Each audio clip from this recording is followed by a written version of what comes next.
Thank you so much for the opportunity to close for what I'm sure was an amazing day of connection and learning. I'm Dr. Lisa Patel, the Executive Director for the Medical Society Consortium on Climate and Health, and a practicing pediatric hospitalist for Stanford Children's Health. Michigan Clinicians for Climate Action is one of our 30 state clinician groups around the country and a leader on centering climate justice in the work we're undertaking together.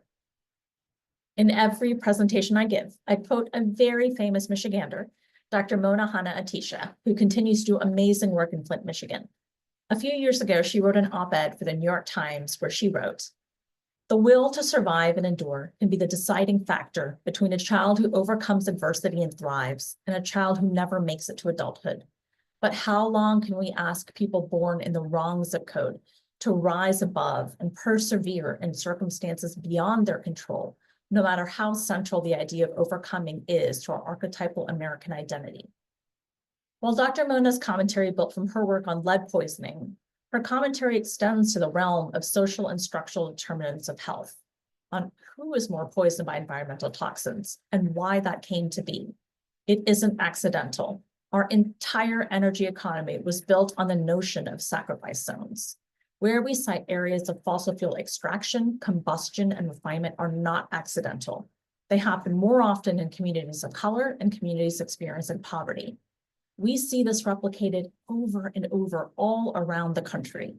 I live in the Bay Area in California, where up until this year, we had no laws on where we could place oil wells and sites of extraction. That means that there were rigs right next to homes, schools, daycare centers, and hospitals in the poorest and most minoritized communities in our state. As healthcare professionals, we understand that our greatest power in protecting the health of our patients isn't just what happens inside our clinic and hospital walls. It's what happens outside of them too. Of course, our work in helping our patients with their immediate medical needs is deeply important. Helping to diagnose and treat illness relieves the pain and suffering of our patients in important ways. But isn't our greater cause to prevent that suffering in the first place? Particularly when that suffering is largely driven by structural factors that our voice holds deep power to change.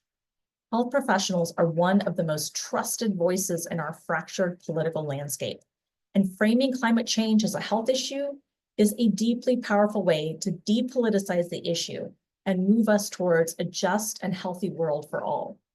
The Medical Society Consortium is building from the work of groups like Michigan to build a community-centered approach to how we organize and how we advocate.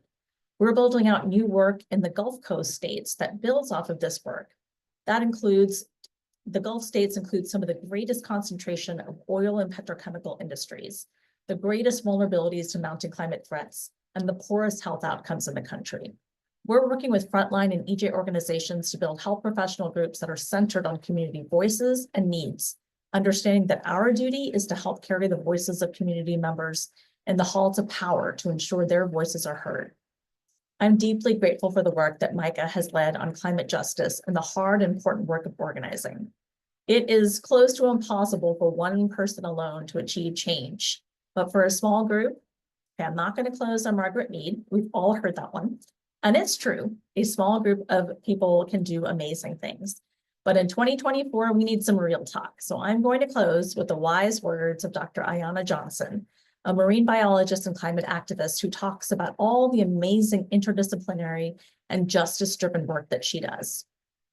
In all of these examples, the word co is key. Co-founding, co-editing, co-hosting, co-creating. Good collaboration is the exponential, especially so because the complex challenges we face are inherently interdisciplinary. A lesson I learned early on was, don't work with jerks. The positive inversion of that is find your people. Someone asked me the other day, who are your people? And somehow without a moment of hesitation, directly from my soul came the words, my people are conjurers. They dream things up, make something where there was nothing, something the world needs.